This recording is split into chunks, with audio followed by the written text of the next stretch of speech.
Assalamu alaikum everyone. This is Mujtaba Kalwar and we are studying general knowledge. अॼु पाण epithets जे बारे में पढ़ंदासीं. Geographical epithets. एपिथेट्स छा थींदो आहे? का ख़ासियत थींदी आहे या का मख़सूस जॻह थींदी आहे, का मख़सूस शइ थींदी आहे. जीअं को शहर कंहिं बि हिकिड़ी ख़ासि शइ सां मनसूब हूंदो आहे या का हिकिड़ी शइ कंहिं ॿी शइ सां मनसूब हूंदी आहे. मसलन काई बि हिकिड़ी शइ हुजे, उन जी पहचान जो ज़रियो का ॿी शइ बणिजे, चाहे उहो कंट्री हुजे, चाहे सिटी हुजे, चाहे का लैंड हुजे, चाहे को कॉन्टिनेंट हुजे. मतिलबु हिक ॿिए सां अटैच्ड हुजनि ऐं हिक शइ जी पहचान ॿी शइ सां मशरूत हुजे, उनखे पाण एपिथेट्स ॾींदा आहियूं. हाणे हिन में पाण खे काफ़ी सारा एग्ज़ाम्पल्स मिलंदा, काफ़ी सारा पाण मिसाल ॾिसंदासीं त कहिड़े नमूने को हिकिड़ो शहर या का हिकिड़ी शइ ॿी शइ सां मनसूब आहे या ॿी शइ सां गॾु सुञाती वञे थी. जीअं पाण आमतौर ते चवंदा आहियूं लाज़िम मलज़ूम. हाणे हिते बिल्कुलु परफेक्ट इहो मिसाल हिते बीहे थो पियो त एपिथेट जो मतिलबु आहे ॿ अहिड़ियूं शयूं जेकी हिक ॿिए सां लाज़िम मलज़ूम हुजनि. अचो हलूं था लेक्चर तरफ़ ऐं सभ खां पहिरीं एपिथेट ॾिसूं था. America's motor city. America's motor city छा खे सॾियो वेंदो आहे? ही डेट्रॉइट खे सॾियो वञे थो. Big Apple. American capital city New York खे बिग एप्पल पिणु सॾियो वञे थो. Britain of south. साउथ जो बर्तानिया न्यूज़ीलैंड खे सॾियो वञे थो. Buffer state of Asia Afghanistan. हाणे अफ़गानिस्तान खे बफर स्टेट ऑफ एशिया छो थो सॾियो वञे? छो त ही रियासत, ही मुल्क ग्रेवयार्ड ऑफ एम्पायर्स पिणु सॾियो वेंदो आहे. हाणे हिनखे हिकु त बफर स्टेट ऑफ एशिया सॾिजे थो, ॿियो हिनखे ग्रेवयार्ड ऑफ एम्पायर्स सॾियो वेंदो आहे. छो त पुराणे दौर में घणियूं एम्पायर्स, वॾियूं वॾियूं एम्पायर्स आहियूं अफ़गानिस्तान खे कॉन्कर करण जी नीयत सां, हिनखे फ़तह करण जी नीयत सां, पर कोई बि हिनखे फ़तह न करे सघियो. हिनखे फ़तह त न करे सघिया, पर उहे जेके वॾियूं वॾियूं रियासतूं हुयूं हिन स्टेट में फासी, हिन मुल्क में फासी पंहिंजो वजूद विञाए वेठियूं ऐं केतिरियूं ई सल्तनतूं तबाह थी वियूं. तंहिं करे रशियन एम्पायर हुई जंहिंखे ज़ार सॾियो वेंदो हो, ज़ार एम्पायर. ऐं ब्रिटेन एम्पायर जॾहिं इंडिया खे कॉलोनाइज़ कयो ऐं कॉलोनी ठाही त उन वक़्तु अफ़गानिस्तान एतिरो ख़तरनाक मशहूरु थी चुको हो जे ॿिन्हिनि स्टेट्स पंहिंजो बॉर्डर या बाउंड्री डिमार्केट करण जे लाइ अफ़गानिस्तान खे बफर ज़ोन करार ॾिनो त बाबा कोई बि अफ़गानिस्तान ते क़ाबिज़ वैसे बि नथो थी सघे, पर ही जेको आहे असां ॿिन्हिनि रियासतुनि खे धार करण वारो इलाइक़ो हूंदो. त इन करे हिन मुल्क खे बफर स्टेट ऑफ एशिया पिणु सॾियो वञे थो. Buffer zone of Europe Soviet union खे सॾियो वञे थो. छो त जेकी अक्सर यूरोपियन कंट्रीज़ आहिनि उहे कैपिटलिस्ट कंट्रीज़ आहिनि ऐं सोवियत यूनियन हिन दुनिया में, हिन वर्ल्ड में कम्यूनिज़म जो बुनियादु रखंदड़ सभ खां पहिरियों मुल्क हो. इन करे ही कैपिटलिज़म खे कम्यूनिज़म खां धार पियो करे. इन करे हिन खे बफर ज़ोन ऑफ यूरोप सॾियो वञे थो. हिकु रीज़न. ॿियो रीज़न इहो त रशिया जे बारे में पाण अक्सर पढ़ंदा आहियूं त ही उहो मुल्क आहे जेको एशिया में बि वाक़िअ आहे, यूरोप में बि वाक़िअ आहे. ही यूरोप ऐं एशिया खे हिक ॿिए खां धार करे थो, इन करे बि हिनखे बफर ज़ोन ऑफ यूरोप सॾियो वञे थो. सिटी ऑफ बाज़ार्स, मिस्र जो कैपिटल सिटी कायरो, इनखे सॾियो वञे थो. ऐं इन सेम सिटी खे, कायरो खे, सिटी ऑफ पिरामिड्स पिणु सॾियो वेंदो आहे. City of conferences Geneva, Switzerland जो कैपिटल सिटी जेनेवा, हिनखे सिटी ऑफ कॉन्फ्रेंसिस सॾिजे थो. हाणे वॾियूं वॾियूं काफ़ी सारी मीटिंग्स आहिनि, काफ़ी सारी ऑर्गनाइज़ेशन्स ठाहिण जे लाइ, लीग ऑफ नेशंस या तव्हांजी जेको आहे यूनाइटेड नेशंस ऑर्गनाइज़ेशन या वरी जॾहिं रशिया विदड्रॉ करे पियो अफ़गानिस्तान मां 1987 में जेनीवा कॉन्फ्रेंस थी हुई. इन खां अलावा काफ़ी सारियूं दुनिया जी वॾियूं वॾियूं कॉन्फ्रेंसिस जेके आहिनि उहे जेनीवा सिटी में थींदियूं आहिनि. इन करे हिनखे सिटी ऑफ कॉन्फ्रेंसिस सॾियो वेंदो आहे. हीउ शहर तारीख़ी एतबार सां वॾी अहमियत जो हामिल आहे. हिन में वॾियूं ख़ासि अहम मीटिंग्स जेके दुनिया भर जे मामला ते थींदियूं आहिनि उहे जेनीवा में थियनि थियूं। इन करे हिन सिटी खे सिटी ऑफ कॉन्फ्रेंसिस सॾियो वञे थो। सिटी ऑफ ड्रीमिंग एस्पायर्स, पंहिंजे अखियुनि में ख़्वाब खणी ईंदड़ माण्हुनि जो शहर ऑक्सफर्ड खे सॾियो वञे थो। ऑक्सफर्ड यूनिवर्सिटी जिथे वाक़िअ आहे। लंडन खां कुझु फ़ासिले ते हीउ शहर वाक़िअ आहे। लंडन खां कुझु फ़ासिले ते ऑक्सफर्ड शहर बि वाक़िअ आहे, कैम्ब्रिज सिटी बि वाक़िअ आहे। त ऑक्सफर्ड खे सिटी ऑफ ड्रीमिंग एस्पायर्स सॾियो वञे थो। City of golden gate, San Francisco, America. City of palaces, महलात जो शहर, Mexico city.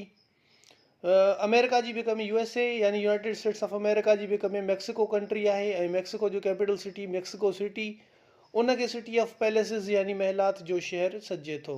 City of parks, पार्कनि जो शहर, सिटी ऑफ फैंटम खे सॾियो वञे थो। City of peace, Baghdad, Iraq जो कैपिटल सिटी बगदाद, हिन खे कंहिं दौर में सिटी ऑफ पीस सॾियो वेंदो हो। छो त जॾहिं ख़िलाफ़त अब्बासिया क़ाइमु थी त उन्हनि हिते बैतुल हिकमा ठाहियो हो, जंहिंखे सिटी ऑफ विज़डम सॾियो वेंदो हो। उहा दुनिया जी वॾे में वॾी लाइब्रेरी हुई ऐं तक़रीबन दुनिया जो हर बुक अरेबिक लैंग्वेज में ट्रांसलेट करे हिन लाइब्रेरी में रखियो वेंदो बैतुल हिकमा में। ऐं उते हिकिड़ो शिफ़ाखानो बि हो ऐं उते जेको आहे माण्हुनि जे दर्द दारू जे लाइ, इलाज जे लाइ, ऐं उते हिकमत जूं काफ़ी सारियूं नयूं रिसर्चिस थींदियूं हुयूं। इन करे हिनखे शहर खे सिटी ऑफ पीस सॾियो वेंदो हो। पर शायदि हाणे हिन शहर खे का नज़र लॻी चुकी आहे, जंहिंजे करे मुसलसल जंगियुनि जो ई शहर शिकार आहे। खाना जंगी हली रही आहे पूरे इराक में ऐं बगदाद खे तमामु घणो नुक़सानु पहुचायो अथई। एरियल स्ट्राइक्स अमेरिका जी तरफ़ां थियूं ऐं हिन खां अलावा जेके सिविल वॉर, खाना जंगी, त उन हिन शहर जो तमामु हिकिड़ो ख़राबु हाल करे छॾियो आहे। ख़ासि तौर सदर सदाम हुसैन जी तलाश में या केमिकल वेपन्स ऐं न्यूक्लियर वेपन्स जी प्रोडक्शन जो जॾहिं हिन मुल्क ते, इराक ते हिकिड़ो इल्ज़ाम लॻो ऐं जेको फॉरेन फोर्सिस हुयूं, जेके इंटरनेशनल फोर्सिस हुयूं, उन्हनि जॾहिं इराक खे ऑक्यूपाए कयो त उन खां पोइ हिन शहर खे शायदि का नज़र लॻी वई आहे। सिटी ऑफ पीस जे बजाए ही सिटी ऑफ वॉर बणिजी वियो आहे। पर सिटी ऑफ पीस जे नाले सां मशहूरु आहे, हीअ एपिथेट आहे, पाण खे इहो ई यादि रखिणो आहे। बगदाद सिटी ऑफ पीस आहे। सिटी ऑफ 7 हिल्स, 7 हिल्स जो शहर, हीउ रोम खे सॾियो वञे थो। इटली जो कैपिटल सिटी रोम, इनखे सिटी ऑफ 7 हिल्स सॾियो वञे थो। City of skyscrapers, New York, America जो capital city. Cockpit of Europe, cockpit छा थींदो आहे? हाणे अक्सर पाण वीडियोज़ में ॾिसंदा आहियूं यूट्यूब ते, फेसबुक ऐं ॿियनि TV चैनल्स वग़ैरह ते, त जेकी पायलट्स हूंदा आहिनि, जहाज़ उॾारींदा आहिनि, त पायलट्स जंहिं खाने में वेही करे जितां जहाज़ उॾारींदा आहिनि, जिते सॼो इंजन जो कंट्रोल हूंदो आहे, बटन्स वग़ैरह ऐं सॼा मैनुअल कंट्रोल्स जिते हूंदा आहिनि जहाज़ में, जिते पायलट जे वेहण जी जॻह हूंदी आहे, हिकु या ॿ पायलट या ॿिनि खां वधीक पायलट वेहंदा आहिनि जंहिं खाने में, जंहिं हिकिड़े रूमी स्पेस में, उनखे कॉकपिट सॾियो वेंदो आहे। हाणे मतिलबु कि उन कॉकपिट मां ई जहाज़ खे उॾारे सघिजे थो। हाणे यूरोप जो जेको कॉकपिट आहे, यानी यूरोप खे उॾाम बख़्शींदड़ शहर जेको आहे, उहो बेल्जियम खे सॾियो वञे थो। बेल्जियम कॉकपिट ऑफ यूरोप सॾियो वञे थो। डार्क कॉन्टिनेंट अफ्रीका खे सॾियो वञे थो। हाणे हिते पाण खे थोरी यूरोप जी बाइसनेस नज़रे थी। इन जो अफ्रीकन्स जो कलर जेको आहे थोरो डार्क थिए थो, थोरो सांवरो कलर थिए थो। इन करे हू उन्हनि खे मतिलबु हिकिड़ो बाइसनेस ई खणी चइजे, बाइसनेस ज़ाहिर थिए थी यूरोपियंस जी, त उन्हनि हिन अफ्रीका जे माण्हुनि जे कलर जे करे हिन पूरे कॉन्टिनेंट खे डार्क कॉन्टिनेंट सॾियो आहे। इन खां अलावा बि काफ़ी सारियूं एग्ज़ाम्पल्स आहिनि जिते पाण खे यूरोप जी बाइसनेस ज़ाहिर थिए थी पई, पर हीउ हिकिड़ो ऑब्वियस एग्ज़ाम्पल आहे। Empire city, New York USA city खे सॾियो वञे थो। Eternal city of hopes, Rome, Italy, पाण पढ़ी आयासीं। रोम खे हिकिड़े ॿिए नाले सां बि सॾियो वञे थो, यानी सिटी ऑफ 7 हिल्स ऐं इटरनल सिटी ऑफ होप्स, ॿई नाला इटली जे शहर रोम जा आहिनि। Forbidden city, Beijing. हाणे जेका शइ यूरोपियंस खे पसंदि न आहे या वेस्टर्न कंट्रीज़ जे माण्हुनि खे पसंदि न आहे, उन्हनि जो अहिड़ो नालो रखी छॾियो अथऊं जे उन्हनि जे नाले ॿुधण सां ई माण्हू खे हिकिड़ी जेको कराहत आहे उहा अचे या हिकिड़ो नफ़रत जो अहसासु थिए। फॉरबिडन सिटी बीजिंग, चाइना, यानी चाइना खे अगरि हू पसंदि नथा कनि या चाइना जे कम्युनिस्ट सिस्टम खे या सोशलिस्ट सिस्टम खे अगरि हू पसंदि नथा करनि या उन्हनि उतां जा माण्हू, उतां जी हुकूमत उन्हनि जी उमीदुनि ते पूरी नथी लहे, त उनखे का अहिड़ी पहचान ॾेई छॾी अथऊं जेका मतिलबु हिकिड़ी थोरी कंट्रोवर्शियल टाइप हुजे। गेटवे ऑफ इंडिया, इंडिया जो गेटवे, इंडिया जे शहर मुंबई खे सॾियो वञे थो। मुंबई साहिली शहर आहे, जीअं पाकिस्तान जो शहर कराची आहे, ईअं ई इंडिया जो शहर मुंबई आहे। त उनखे गेटवे ऑफ इंडिया सॾियो वञे थो, यानी इंडिया में दाख़िल थियण जी गेट या दरवाज़ो। ही कुझु वधीक शयूं आहिनि जंहिंजे बारे में पाण, कुझु वधीक एपिथेट्स आहिनि जंहिंजे बारे में पाण पढ़ूं था। सिटी ऑफ नायल, यानी दरियाए नील, गिफ्ट ऑफ नायल, यानी दरियाए नील जी गिफ्ट इजिप्ट खे सॾियो वञे थो, मिस्र इन मुल्क खे सॾियो वञे थो, gift of Nile. Great white way, ही अमेरिकन कैपिटल न्यूयॉर्क खे सॾियो वञे थो। हॉली लैंड जेरूज़लम, यरूशलम खे होली लैंड सॾियो वञे थो। छो? इन जूं डिफरेंट वजूहात आहिनि, डिफरेंट रीज़न्स आहिनि हिन जा। कहिड़ा? City of Holi land in करे सॾियो वञे थो, हिनखे सिटी ऑफ प्रॉफिट्स बि सॾियो वेंदो आहे। होली लैंड बि सॾियो वेंदो आहे, सिटी ऑफ प्रॉफिट्स बि सॾियो वेंदो आहे जेरूज़लम खे। यरूशलम यानी फ़लस्तीन जो कैपिटल सिटी, जंहिंखे 2018 में इज़राइल ज़बरदस्ती पंहिंजो कैपिटल सिटी बणायो हो। असल में ही फ़लस्तीन जो कैपिटल सिटी आहे जेरूज़लम या यरूशलम। हिनखे होली लैंड ऐं सिटी ऑफ प्रॉफिट्स सॾियो वञे थो। सिटी ऑफ प्रॉफिट्स मां तव्हां सम्झी विया हूंदव त हिनखे होली लैंड छो थो सॾियो वञे, छो त सभ खां वधीक नबी हिन सरज़मीन ते आया।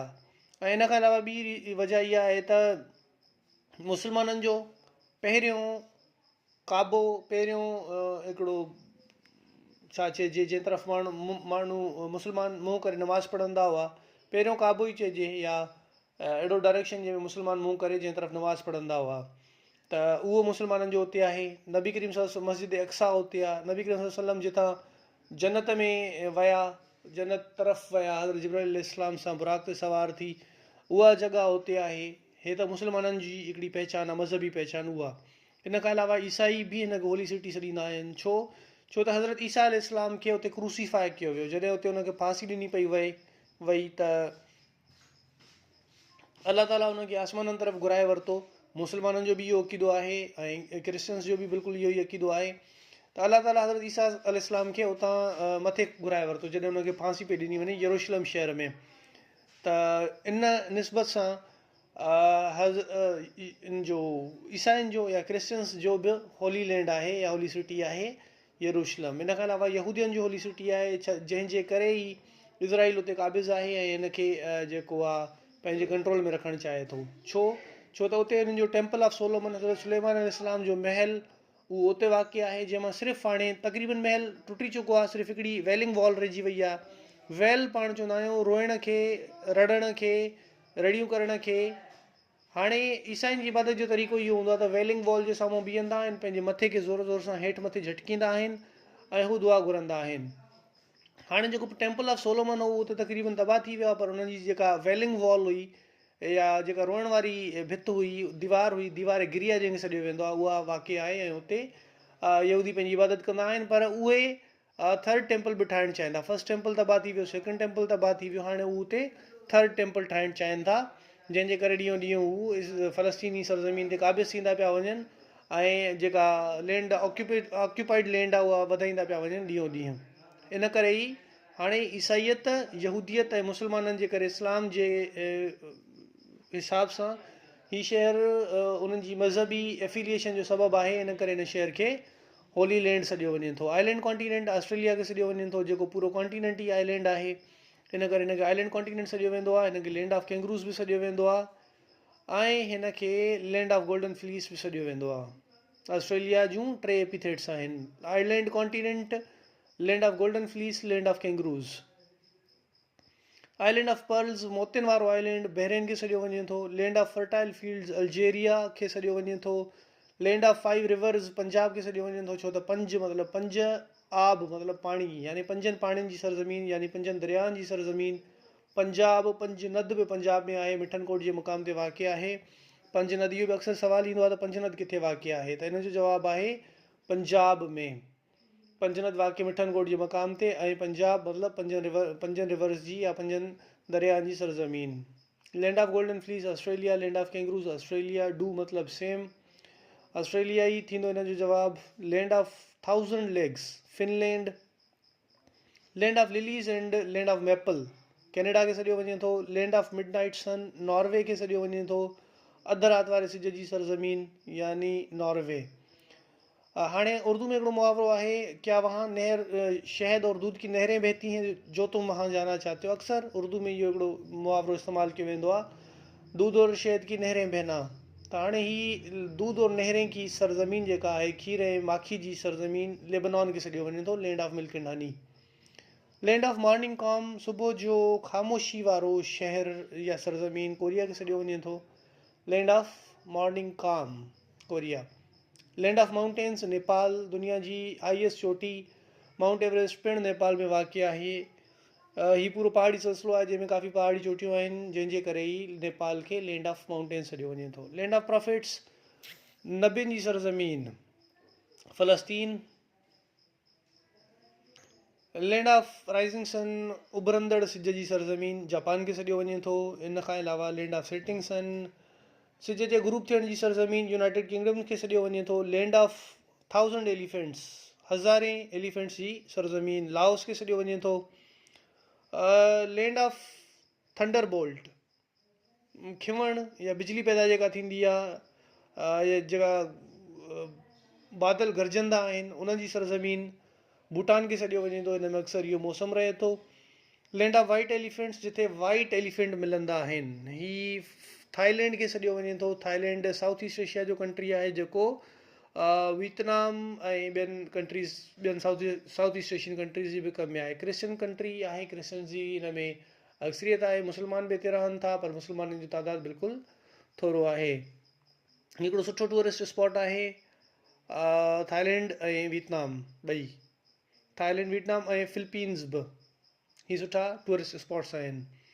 मानचेस्टर ऑफ जापान, ओसाका खे सॾियो वञे थो। ओसाका जी बैटरीज़ हूंदियूं आहिनि पाण वटि, ओसाका जा सेल्स हूंदा आहिनि, उन्हनि जी प्रोडक्शन में शहर मशहूरु आहे, पर हिते पाकिस्तान लोकल प्रोडक्शन बि ओसाका जे नाले सां थिए थी पई, पर बेसिकली ही प्रोडक्ट्स जेके आहिनि उन शहर जूं आहिनि। पर्ल ऑफ ईस्ट यानी ईस्ट जो मोती, फिलीपींस खे सॾियो वञे थो, या हिनखे फिलिपाइन बि सॾियो वेंदो आहे, फिलीपींस बि सॾियो वेंदो आहे। पिंक सिटी, जयपुर इंडिया जो शहर आहे, जयपुर हिनखे पिंक सिटी सॾियो वञे थो। प्लेग्राउंड ऑफ यूरोप, स्विट्ज़रलैंड, ऐं पिरामिड सिटी, कायरो, इजिप्ट जो कैपिटल सिटी। ही हो असांजो अॼु जो टॉपिक, जंहिंमें पाण एपिथेट्स पढ़ियासीं ऐं उन्हनि जी प्लेसिस पढ़ियूंसीं। अगरि हिन मां कोई बि क्वेश्चन आहे त तव्हां पुछी सघो था। Thank U.